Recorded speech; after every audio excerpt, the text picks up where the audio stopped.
The big picture with causal inference, essentially, it's exactly as it sounds. I guess I'm going to use the word in the definition, which I know you're not supposed to do, but it's if you're trying to answer a causal question. So does something cause something else, which often most of the questions we're interested in are in that framework, although it is distinct from something like prediction, which would be a different kind of space. But in the inference space, when we're trying to determine the relationship between different factors or different variables, a lot of times we talk about associations as a way to sort of describe relationships that we know maybe are correlated, but we don't want to go as far as to say they're causal.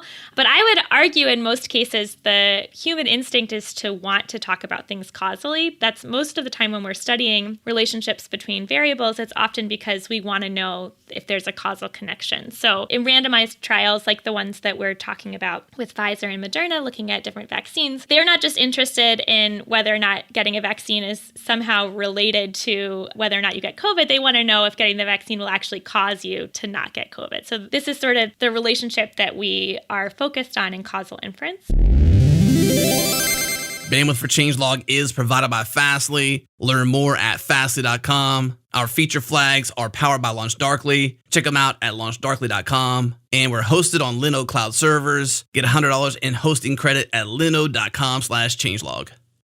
What up, friends? You might not be aware, but we've been partnering with Linode since 2016. That's a long time ago. Way back when we first launched our open source platform that you now see at changelog.com, Linode was there to help us, and we are so grateful. Fast forward several years now, and Linode is still in our corner, behind the scenes helping us to ensure we're running on the very best cloud infrastructure out there. We trust Linode. They keep it fast, and they keep it simple. Get $100 in free credit at linode.com/changelog. Again, $100 in free credit at linode.com/changelog.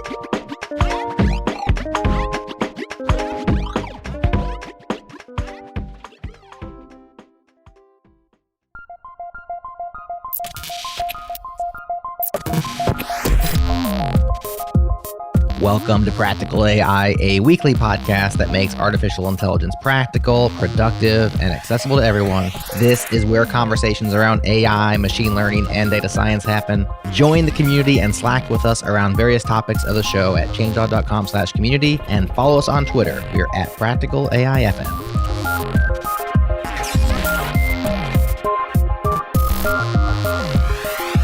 Welcome to another episode of Practical AI. This is Daniel Whitenack. I'm a data scientist with SIL International, and I'm joined, as always, by my co-host, Chris Benson, who is a principal emerging technology strategist at Lockheed Martin. How you doing, Chris?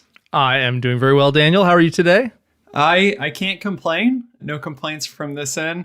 I had a good restful weekend. As listeners might remember, I recently downloaded the new Tony Hawk Pro Skater for Xbox, and that's been filling my waking moments as I try to increase my combo scores to ridiculous numbers. I'm so jealous. You had a much better weekend than me. I had a weekend full of honeydew lists and stuff. I mean, I was exhausted and happy to return to work on Monday morning. I've got a pretty cool wife. She played with me. So there are things on my honeydew list, but it was okay because we were spending that quality Tony Hawk time together. So yeah, I kept hammering my thumb and things like that. It's just terrible. No. It was horrible. That's rough, man. I'm just wounded. I'm the walking wounded now, man. That's terrible. Anyway, go ahead. You keep talking. Yeah, well, I won't, go into the cause of you hitting your thumb with a hammer, but we are going to talk a lot about causes today and causal thinking. Today, we're really lucky to have with us Lucy D'Agostino McGowan, and she is an assistant professor in statistics at Wake Forest University. She's also very involved in the R conference and giving a talk at the upcoming Government and Public Sector R Conference, which actually Practical AI is a media sponsor of. So welcome, Lucy. It's really great to have you here with us. Thanks. I'm excited to be here. Yeah, it's wonderful to collaborate with you on this. We should say, too, that you are also the co-host of a podcast. I think you're the co-host. There's another host of Yes. podcast. Ellie Murray and I. Yep. Yes, of causal inference. So Casual inference. I'm sorry. I'm getting mixed up with our topic for the day. Good call. That's right. Casual inference. Yes. Yes, it's a pun. We gotta.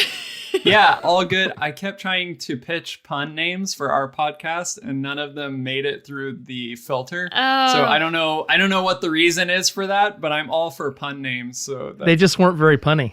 Oh, okay. Oh. Yeah, I love a good pun. We have some segments that have pun names as well. It's a good time. Yeah. Yeah, for sure. So we will put a link to that in our show notes. Definitely, I encourage our listeners to check out the podcast and see what they have over there. Some really good content. But before we jump into all of the great things that you're involved with and that you're passionate about in terms of data science and R and causal inference and casual inference, if you could just let us know a little bit about your background, how you got interested in data science and R and other things, and how you ended up where you're at right now and what you're working on. Yeah. So my background is in biostatistics. So I have a PhD in biostatistics from Vanderbilt. And so that's essentially statistics for the medical field. But while I was doing the work there, I had an internship with RStudio for 6 months. And so as part of that, I mean, biostatistics is a pretty applied statistical field. And so there's lots of kind of programming and data science-like things involved with the training there. But then the software component was something that really interested me kind of further than even what we were doing already. And so I pursued it more. I got heavily involved with R Ladies and did this internship under Jenny Bryan at RStudio, which really kind of built up some of my coding chops and being able to actually do software development and things like that. And R Ladies, if you could describe that. That's what I was going to ask. Yeah. Oh, yeah. Yeah. So R Ladies is basically an organization, a global organization that there's the global kind of aspect of it, but then it's mostly run by local meetups in different communities. And the idea is to sort of increase the gender diversity in the R community. And so I had started one in Nashville, and they exist kind of all over the world, and they do really excellent work in trying to sort of increase that diversity. And it's been great. It's been actually really successful. There's some really fun plots that you can see as sort of the first couple. It started in San Francisco, and then it really has taken off since then in the past couple years. Yeah, it's kind of all over the place now, isn't it? It is, yeah. Yeah, that's so wonderful. Yeah. It's definitely international. So that was excellent and really formative for my interest in R. I was interested in R kind of before that, but that really kind of solidified that this was a community that kind of, in addition to being, a language that offers the type of statistical tooling that I'm going to need, it also had that community aspect where there was a lot of support for learning and for developing and things like that. And so that kind of was some of what branched me into this interest in sort of data science more broadly. And then I went on to do a postdoc at Johns Hopkins in Jeff Leake's lab. And so my dissertation is very causal inference related, and a big arm of what I do is still causal inference. But then through my postdoc, I added a bit on data science pedagogy. And so thinking about how to teach data science and how that can integrate in with kind of medical applications in particular. And so I worked on some of that, and that sort of branched into this thinking about human data interaction problem, which is another big arm of my research right now, where we think about kind of how people interact with data and how they conduct data analyses, and sort of how we can potentially think about interventions to nudge people towards conducting a correct data analysis as opposed to one that maybe would be incorrect in different ways, or maybe getting kind of alignment between stakeholders and producers of data analyses and things like that. And so this was all kind of what brought me into the more data science type space. Yeah. I think that human data interaction is, it seems to me to be like the tough problems that data scientists deal with, kind of live at that boundary. With the tooling now, there's so much great tooling around, and it's fairly, of course, you need some context and some background knowledge and some domain knowledge and all of that to solve problems. But in tooling wise, it's fairly easy to actually create somewhat sophisticated systems, but that communication part and that interaction, the human data interaction, all is for naught if that's not properly taken into account and managed. Right. It's such a big deal too. As you were talking about that a moment ago, every single day in my job, I run into issues where there are challenges between how people are interacting with data and stuff. So I'm very excited to hear what you have to teach us in the minutes ahead.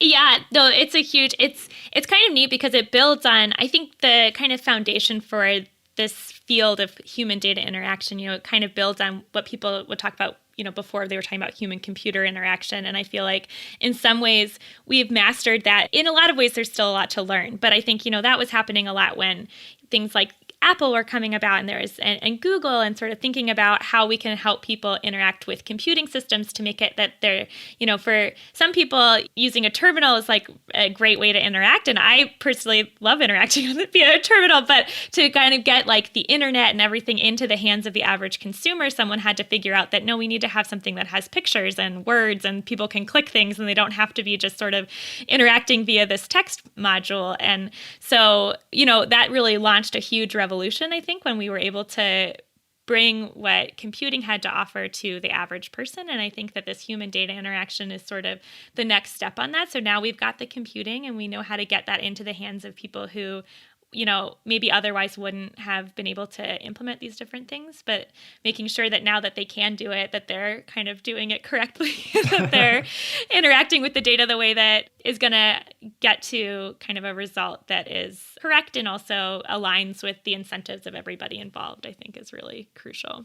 Yeah, and I think it's not only that's deeper sort of data interaction, but there's a lot of communication about data now in the media as well. And, how people perceive that is very different depending on who you talk to. So I know even in the last week, I think it's happened all in 1 week. There's like 2 or 3 companies that announced these sort of statistics about how good their COVID vaccines are going to be. So this happened, like days ago, or maybe it was even, I forget if it was this morning that the last one came out, or yesterday or something. It's yesterday. Yesterday. Yeah. Okay. Yeah. 95, I think, was the thing they were throwing around in the news. 95%.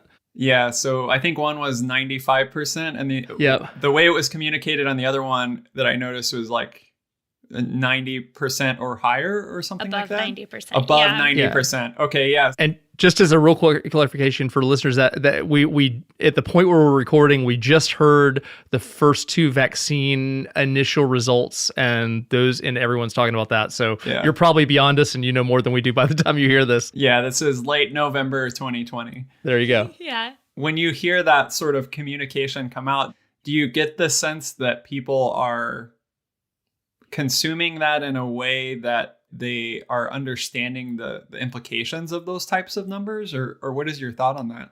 Yeah. Oh, this is such a good question. And it actually it bridges essentially all of my research interests. Perfect. Yeah, because we're talking about, so the Pfizer and Moderna, I think, are the 2 big ones that came out relatively recently. And these were both randomized controlled trials. And so obviously the question of interest is a causal question. And it definitely covers my causal inference kind of framing. And then it covers the human data interaction and also communication of statistical kind of concepts. And so it bridges it really nicely. But one thing to mention in all of this, well, first, I think you said that it was 95% for Moderna, which is what a lot of outlets are reporting. The actual interim analysis reported 94.5.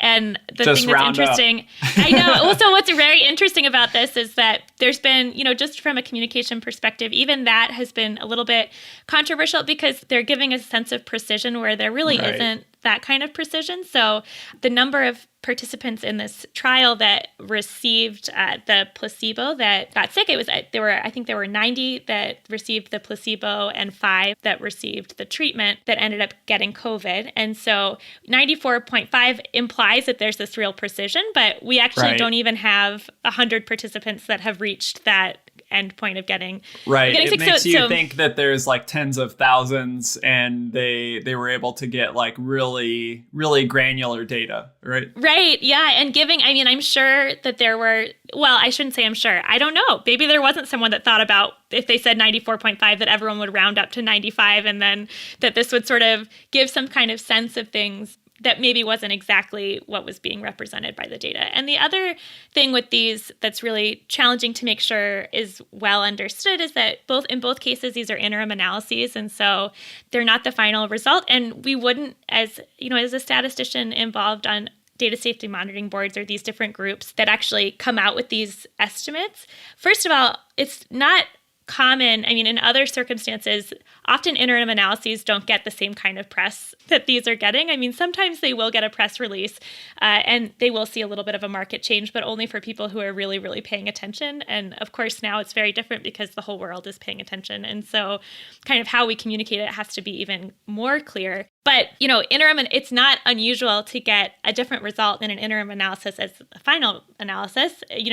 Certainly you would expect, especially in both cases, because they're closer to the kind of what their final endpoint is, then they're closer to that than they are far away. So this isn't like a first look. It's, they're closer to what the final result likely will be. So probably it's going to be in the ballpark of what we're seeing, but it probably won't be exactly 94.5%, for example. Right. It would be really surprising if it was. And some of the concern is when those kind of precise numbers are reported in the news, and then, it comes out that, in the end, it was 80% effective, which is actually really great. People kind of can start getting concerned. Yeah, and then they can kind of come up with a storyline of their own, and one that maybe they're not comfortable with taking the vaccine for whatever reasons because these people can't get their numbers right or, whatever it is. Yeah, which could cause actual health and safety issues. So having said all that, it raises kind of an ethical question in my mind, at least, to, clearly this is done for, kind of the marketing benefit. The first one comes out, the second one gets out there to persuade the public. And yet, as you just instructed us, it might reasonably fall to 80 hypothetically, but that does change the way people are thinking about it. And so, any thoughts on using data in that way? I mean, there's a certain amount of manipulation potentially involved in that. Yeah, for sure. And it's really challenging to know what the right thing to do is because, I think one thing that can certainly help, and I know some of the reporting that I've read has been, they've been careful to include in their text. Like I was reading the New York Times piece on Moderna yesterday, and, they did include that this is an interim analysis and we expect these results to change. But unfortunately, and, maybe to no fault of the author, but that ends up being like paragraph 4 and, the headline says something very different and people tend not to read past headlines. And so it's kind of hard to figure out the right balance of getting people to be able to consume this information because it is good to sort of have people see a light at the end of the tunnel. I think there's definite benefit. It's a need for optimism. Yeah. Yes, there's definite benefit to that. But then being able to balance it with the reality and kind of being able to articulate the uncertainty in such a way that when the numbers slightly change, it doesn't cause people to sort of lose trust. And I don't know the perfect answer to this. This has been something that my lab has been studying. I have a student that's been running a study that's been looking at kind of if we randomize people to see kind of health recommendations qualified with uncertainty versus ones that are sort of said definitively when a follow-up recommendation is made that maybe reverses the previous one but gives kind of the full context, are they more or less likely to trust it if they saw things with kind of the proper uncertainty the first time or kind of with just like a clear, certain statement. And it turns out we're still in the process of analyzing this data, but it's challenging because the first result, when you just look at people randomized to seeing a certain versus kind of qualified recommendation, on average, people do tend to prefer the certain recommendation. Like they just want to be told what to do. They don't want to be told the roundabout, this came from a small study and we aren't actually quite sure. And this is the best that we know right now, but we're going to be taking in more information as it comes. And so if you knew for sure that the recommendation or the numbers wouldn't change, that actually is the easier way to go to get people to do kind of what would be in their best interest from a public health perspective. But of course, we don't know for sure. If we only had a small study, we really don't know that evidence isn't going to change. And so if you have to think about kind of hedging against that possibility. And in the kind of secondary piece, if you've said something with certainty and then you turn back and say the opposite, the lack of public trust, I think, is at a real potential to be lost in that, and that can really be negative. And so sort of thinking about this in the long run as opposed to in the short run is also really important. So Lucy, I'm curious. We talked a little bit about these numbers that are thrown around, and obviously coming from statistical analysis of some type. And what I was thinking in my mind was there have been those times in my data science career where I felt maybe a little bit uncomfortable with how some of the numbers that I've communicated kind of up the chain to stakeholders have been used. Like, oh, maybe I have this new speech recognition model, and for this particular language, like it performs whatever, 5% better than the Google one from, and then, up the chain, maybe it starts to be like used in marketing that like our speech recognition is 5% better than, Google's version, or, there's situations where there's just like, oh, I never intended for my work to be sort of taken in that way. Do you have any general recommendations for data scientists and statisticians and analysts in terms of how they deal with those interactions where you've done some analysis and now you're communicating to a different sort of audience and it's maybe going up the chain? Any recommendations or general principles that you think should be kept in mind in that type of situation? So we don't have to be hostage to the marketing machine? This is such a good question. And it's so hard because, in your example, the marketing team is at least within your own company. So you have like kind of constant communication with them. And often, what I see on the medical side, at least, is like someone will publish something. And actually, there are a lot of examples from this from early kind of COVID data where there were papers that were published in our very top medical journals that some of the reviewers missed things. And I think the scientific community came together and found them pretty quickly, and the articles were either updated or retracted, and it worked. But it worked on the scientific side. But the media ran with some of that. And, the articles that ran headlines based on the original data often would get much more press than the updated ones, for example. So I think that this problem is not unique to kind of the setting that you described, where you're trying to kind of help a marketing committee understand the numbers in such a way that they can market them accurately. But it also happens sometimes where it's like not even in your control, in the sense that it's like someone totally outside of your organization is the one kind of running with it. I have this talk that I've been working on for a while. Have some aspirations of sticking it in like a short course or something. But basically it's, I think of statistical communication and probably just scientific communication in general as on this kind of 2x2 grid where you have like, you could imagine this like a XY axis where you have maybe on the Y axis whether or not something is true or not, and on the X axis whether it's interesting or not.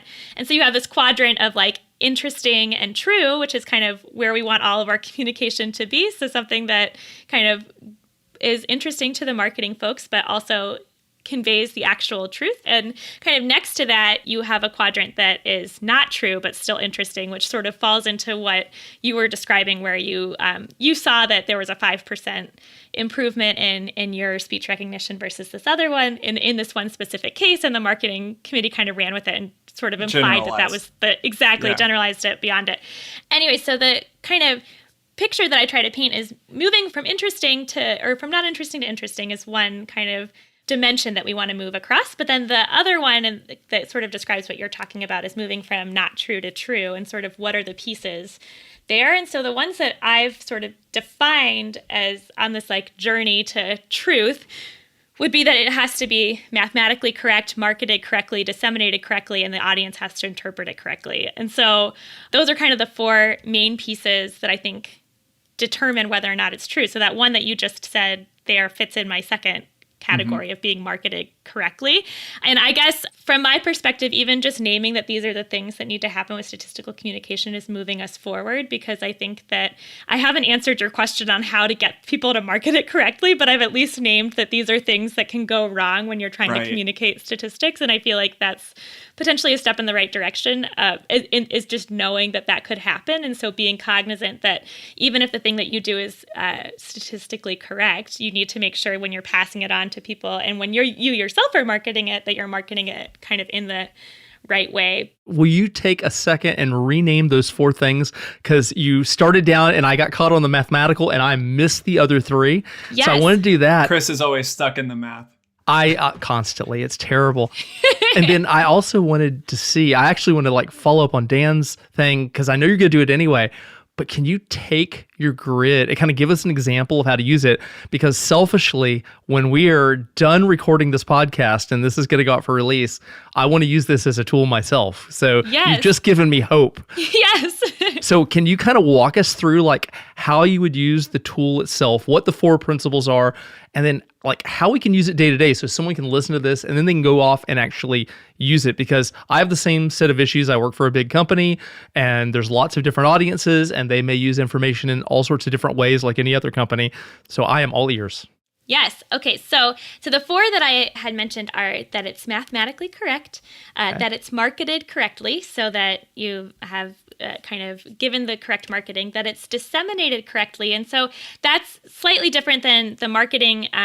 So you could sort of yourself market it correctly, but then the way that it gets kind of disseminated after you've provided that marketing could be kind of delivery outward, exactly. You know, the mechanism. Okay. Yeah, exactly. And then the 4th part rather, which I think this is one of the hardest parts, is that the audience interprets it correctly. And the example that I like to give for that is that, you know, just because you've done all these other parts right, if your audience misinterprets your result, then maybe you really need to be thinking about communicating it differently, even if you've actually communicated it in a correct way.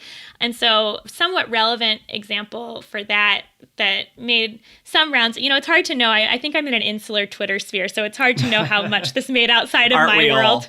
Yes, but in my world, this made kind of a splash that back a while ago, back in July, there was a dashboard that was going around from Georgia where they plotted these it was a map of the cases per 100,000 people. Yeah, I'm in Georgia. Trust me, that impacted us in a bit. That was what we were talking about. Okay, so it's not just my Twitter story. This is good to know. And so the intention behind this map was it was looking at kind of which counties relative to the others are the worst. So that's what this map was trying to do. It was one of these maps that had, you know, it highlighted basically the ones that were in the top percentile. But how audiences were using this, a lot of people were visiting this site every day and taking a screenshot of this map, and they were comparing this over time. And this particular visualization is really not meant to be compared over time because the bins are going to change every time because they're percentiles, they're quantiles. And so those bins are calculated relative to all the other ones. And so they're not telling, this map doesn't tell you if things are getting worse overall in the state. It just tells you basically which counties are getting worse or better by these different. And when I first saw this, people were a little bit outraged because they were like, look, they've changed the bins. And so, you know, in the past 2 months, it looks like we're the same, but we're actually way worse, even though these two plots look the same. And when I first saw this, I'm like, yeah, but the people that made those maps did the right thing. That's how you make those maps. How could you possibly guess what bins to use 2 months in the future? You know, how could you guess how many cases there might be so that you could set the colors, you know, in the past based on what you might see in the future so that you could be showing this graph over time, unless you retrospectively did it. How could anybody do that? But the fact that so many people, the way they were consuming this information was via looking at this once a day, taking a screenshot and comparing over time, you know, that was an important piece of information.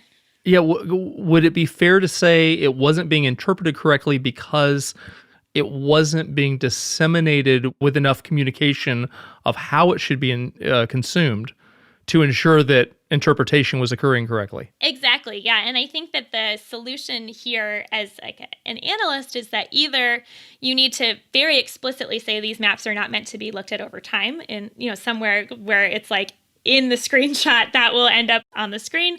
There was also a problem with if you were viewing it on mobile or a desktop. If it was on a desktop, it was a little bit clearer that these weren't meant to be viewed over time. If you were viewing on mobile, there was a line that said you can look at things over time that was corresponding to a different plot that ends up not being in view on mobile. So there were other pieces communication-wise that made this challenging. But what I saw from this was that either you need to make that explicit or you need to just take away this map and use a different form of trying to show this result, because people are going to be doing what they're doing. I mean, people are going to consume information as they consume it. And, you know, I think it's outside of Georgia. I've heard from lots of people that the way that they've been consuming information from like the Johns Hopkins maps and things is that they take screenshots and record this over time because there's some kind of fear that we're going to lose information. And so they need to be holding it.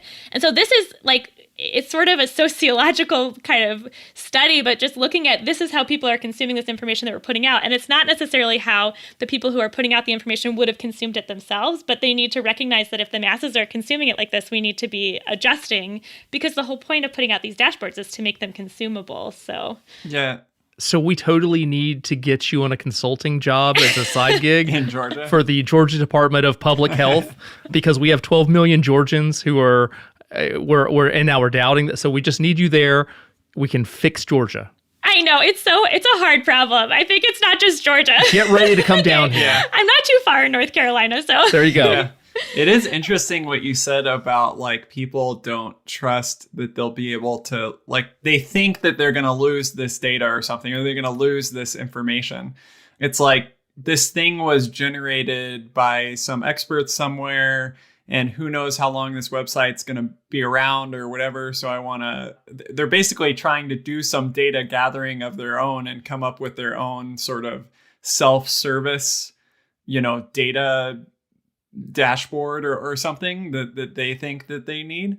Yeah, I mean, that's a really interesting psychological thing. I don't know what the solution to that is in terms of giving people more trust that they'll have access to things. If it's like giving people the ability to, self-serve themselves data more frequently, or I don't know. So it's funny. I'll just note that in this particular example that we're discussing, that has happened, that lack of trust has happened where like lots of local media stations and other organizations in Georgia have been pulling data from like Johns Hopkins because they weren't trusting the Georgia data and doing a whole bunch of graphing instead of pointing people at the institution that's supposed to be doing that. There have been a whole bunch of surrogates out there. So it's been interesting to see how trust affects that in a pretty big way. Yeah, well, and I'm not sure about in Georgia, but I know in other states there have been cases where things were on a dashboard one day and then they were not made available the next day. And obviously yes, here. That kind of, so I guess it's happened there too. And so I think that kind of thing happening also can make the trust that can erode it a little bit too.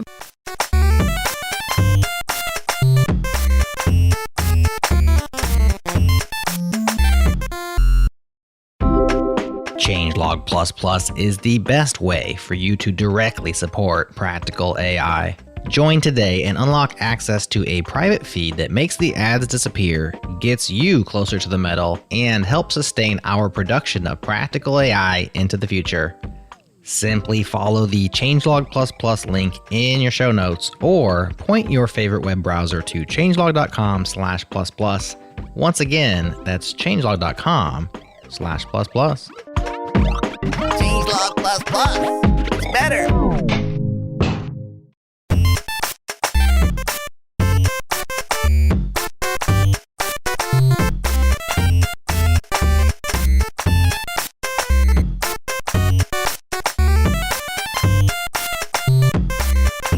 All right, so we started talking into these COVID-related numbers with the vaccines, and then also talked a lot about data communication. All of that's super useful.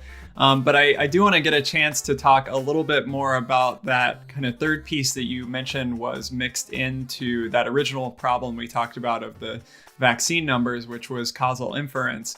And I know that at the upcoming R conference, this is the first R conference that's going to be focused on government and public sector, which is super exciting. Chris and I are going to moderate a panel there, which will be a lot of fun for us to join. But you're giving a workshop there on causal inference. Of course, that name has also inspired your podcast, and I see that sprinkled around throughout, your web presence. So could you just give us a little bit of context for what causal inference means, why it's different than some of the other types of inference or prediction that we might perform as data scientists? I'd love to hear that, because I definitely think that we have not had that specific conversation on this podcast as of yet. Yeah, great. I love talking about causal inference. So the big picture with causal inference, essentially, it's exactly as it sounds. I guess I'm going to use the word in the definition, which I know you're not supposed to do, but it's if you're trying to answer a causal question. So does something cause something else, which often most of the questions we're interested in are in that framework, although it is distinct from something like prediction, which would be a different kind of space. But in the inference space, when we're trying to determine the relationship between different factors or different variables, a lot of times we talk about associations as a way to sort of describe relationships that we know maybe are correlated, but we don't want to go as far as to say they're causal. But I would argue in most cases, the kind of human instinct is to want to talk about things causally. That's most of the time when we're studying relationships between variables, it's often because we want to know if there's a causal connection. So, in randomized trials like the ones that we're talking about with Pfizer and Moderna, looking at different vaccines, they're not just interested in whether or not getting a vaccine is somehow related to whether or not you get COVID. They want to know if getting the vaccine will actually cause you to not get COVID. So this is sort of the relationship that we are focused on in causal inference. And so randomized trials kind of often are what people think of as the gold standard, although there are several ways that causal estimates can get skewed or biased in a randomized trial as well. So there are ways that you can actually need to do some more sophisticated analyses to get at a causal effect, even in the randomized setting. But then where my work mostly is more in observational data, where we don't have a formal randomized trial. We're just sort of observing things, for example, in electronic health records, or you can think of all different types of data sets that have already been collected, but you want to try to determine if there's some kind of causal effect between different elements. And so to do so, you kind of have to build this framework that involves both kind of statistical modeling, but then also a lot of assumptions. And so a lot of times, like the way that we build these kind of we build up this causality is being able to kind of state assumptions about our data that we're making. And should these assumptions be true, then we can assume that the effect that we're seeing is actually a causal effect and not just kind of an association between two things. Does that kind of answer your broad question about causal inference? Yeah, it definitely does. It's very useful because I do think that it is the natural human reaction when we're doing any sort of modeling to assume, like, if these features that are fed into our model allow us to predict, whatever it is, Y1, Y2, whatever those things out, then those things are somehow causing that response or those labels or whatever it is. It's a very natural reaction to think that. One of the things I'm curious about is, so you mentioned this sort of process of defining your assumptions, being very careful about how you do that. I'm sure there's a number of things, but what are some of the kind of common tools that people use in causal inference that maybe are there kind of gold standard tools or very common tools that people use in this case? Yeah, so there's a lot of kind of underlying assumptions, and there's ways that people try to kind of help get at them. So my work uses something often called propensity scores. And so what that basically means, it's in the kind of observational setting where we don't have a randomization to an exposure or to some treatment. And so you try to kind of construct what we call a counterfactual framework. Like, all I know is that you got, for example, if I'm looking at diabetes drugs and heart disease, all I know is that you received diabetes drug X.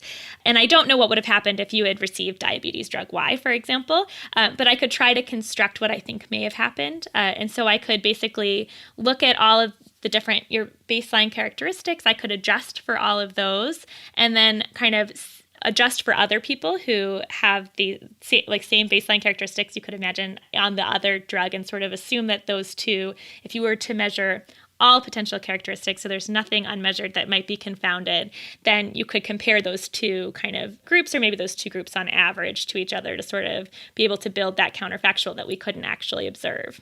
And so in the randomized setting, because we're randomly assigning you to one or the other, the counterfactual is much easier to deal with, because we assume that all of those baseline characteristics kind of on average are going to end up being just they're going to be balanced, because we end up kind of randomly assigning to one group or another. But in the observational space, you don't have that luxury. So actually kind of constructing something that can help you achieve that balance between the two via something like propensity score is the tool that I use most often. And that's essentially, it's just a summary score of your baseline characteristics and so you essentially are estimating the propensity that you would get one treatment versus the other. And then you can use that as an adjustment tool in various ways, like weighting or matching, to be able to get comparable groups. And then once you have comparable groups, then you can start making some more causal assumptions. But of course, the big piece here is that you can't have anything unmeasured, which in a randomized setting, you're less worried about because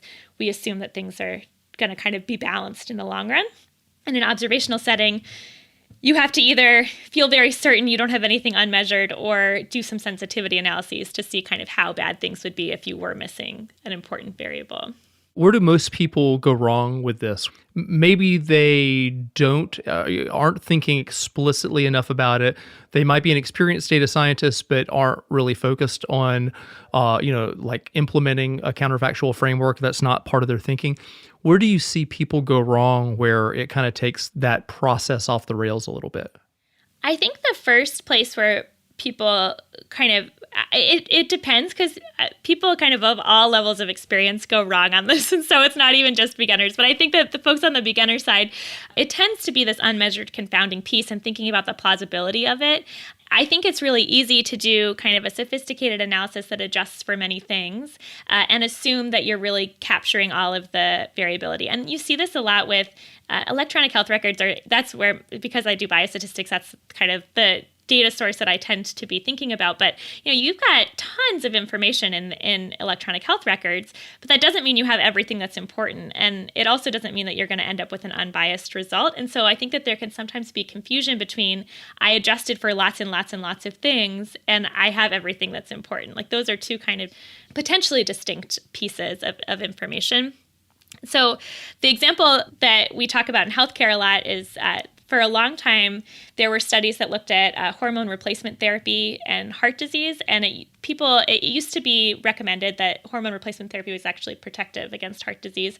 And this was based on several large observational studies that were all kind of conducted around the same time and that did adjust for several things. And they were seeing kind of these consistent results. And so you could do a meta-analysis across all of these studies, and they all were sort of showing that it looked like it was probably protective. And then a randomized trial came about, and it showed that it wasn't really protective. And in fact, there was a chance it could have even been harmful. And so this sort of threw a bit of a wrench into things, and more studies were done. And it turned out there's some nice plots that you can sort of look at for this, but the observational studies that adjusted for socioeconomic status were showing null effects or even potentially harmful effects, and the ones that didn't were showing protective effects. And so essentially the whole effect of, or the large part of the effect of this hormone replacement therapy on heart disease that was being thought to be protective was mostly driven by socioeconomic status, which just wasn't adjusted for in these original models. So while they adjusted for other things, they didn't adjust for that important variable. And it turned out that was actually a huge driver. So women who had access to they were from kind of higher socioeconomic categories, they had access to different healthcare. And so they were less likely to get heart attacks or have these cardiovascular events that it didn't have anything to do with the hormone replacement therapy itself. And so sort of this, I think that type of example is what the first, relying on previous knowledge in an area doesn't always save you from this unmeasured confounder piece. And I think that people who are first new to a kind of discipline, your default might be, okay, well, everybody that's fit this model before has included these variables, and this is what we do, and it looks like we're getting the same kind of effect that people see, so it must be right. And I think that's kind of not always the case. I like the term for that too, unmeasured confounder. Yes, unmeasured confounder. I know. That'd be a good podcast name if anyone else is wanting to start it. That's what I'm going to be next Halloween. I'm going to be an unmeasured confounder for Halloween. Yeah, that would be a great Halloween. Yeah, that'd be a good one. On that note, not the Halloween costume, but the confounder note. I'm curious. I could see myself getting into a state where I'm like, I'm a little bit gun shy in the sense of like, oh, I'm like in this situation, I'm trying to do some causal inference, but I'm like, how do I know when I could see myself always thinking there's going to be another confounder out there. How do I know when I'm ready to pull the trigger and like actually give some results to someone? There's so many different things at play in here in this situation. And I'm just, I think I've accounted for everything, but I don't know if I've accounted for everything. How do I know when I've accounted for everything, or at least enough things to where I can have some confidence? Do you have any thoughts there? Yeah, it's a great question. And unfortunately, there's not like a test or something for have you accounted for all the things. Unmeasured confounding is one that's specifically onerous because there's not a way to know for sure. One of my dissertation papers was on building tipping point sensitivity analyses for unmeasured confounding. And so the idea is that you can do your analysis and you do the best you can. You state the assumptions that you're making. And then at the end, you can do one of these tipping point analyses that we basically show mathematically. It's a pretty simple formulation. There's an R package called Tipper that can do it for you. But essentially what it will do is it'll take your effect that you're assuming to be causal, and it'll tell you the size of an unmeasured confounder that would be needed to tip that analysis. And so I think that that's kind of the best case scenario for what you can do. If you've done all that you can to account for what you have, then you can just explicitly state that, we think that this effect, we feel like we've done what we can. These are the assumptions that we've made. If there were an unmeasured confounder out there like this that, was related to the exposure and outcome in this manner, it would make our result no longer significant. It would nullify our result or make it inconclusive. And so I think that's kind of the best that people can do. And I think just doing that would really move the field forward in a lot of ways. One thing that can do is once that's been stated explicitly kind of in a paper or write-up or whatever it is that you're doing about this causal estimate that you're working on, then content matter experts that come in, from all different areas can see that. And some may say, hey, that actually is plausible because I actually have seen that this particular variable that you didn't account for can have that kind of impact on your exposure or have that impact on your outcome that really would tip your analysis. And so sort of doing that work for them where they can see what a confounder like that would need to look like, and then they could sort of map that back to their own content expertise, I think is what can help with this. And so that's my best recommendation on that front. It's very helpful. That's pretty good. Excellent. So I guess as we wind up, what are things that you're excited about? It could be an R, it could be about causal inference, it could be trends that you're seeing. What are the things that you're looking forward to doing over the next couple of years versus the stuff that you have been working on? Let's see, I'm excited about so many things. No, that's fine. Let's hear it. Go for it. I think on the causal side, I'm excited that this has been getting a lot of attention recently. I think that we had Roger Peng. He hosts a podcast called Not So Standard Deviations with Hillary Parker. He also hosts one called The Alpha Report with Elizabeth Matsui. And I had him on our podcast a little bit ago to kind of talking about his thoughts on causal inference. And he talked about how at one point he had implied that maybe it's a fad, but essentially that like people are interested in this. And I think that it's true. I think that it's something that people are gaining more and more interest in terms of understanding the methods as opposed to just trying to make causal claims. I think people, like as we've discussed, human instinct is to want to make causal claims. And so that's something that people have always been interested in. But the interest in sort of incorporating the more rigorous methods has been going up. So I'm really excited for that to continue. I think in that space, I think we're starting to see better and better kind of introductory level information on how to conduct causal type analyses. And I think the gap still is sort of in that intermediate spot. I think that we have lots of people who are very competent on the heavy methods and lots of people who are working on the introductory. And I think we've got this nice middle spot that has a lot to be left to be contributed. So I'm excited about that because I think that there's potential there.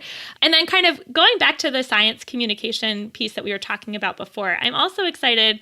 I think that a lot of the scientific process has been brought to the forefront and with just the pandemic response and sort of thinking about how this was done and how it was communicated.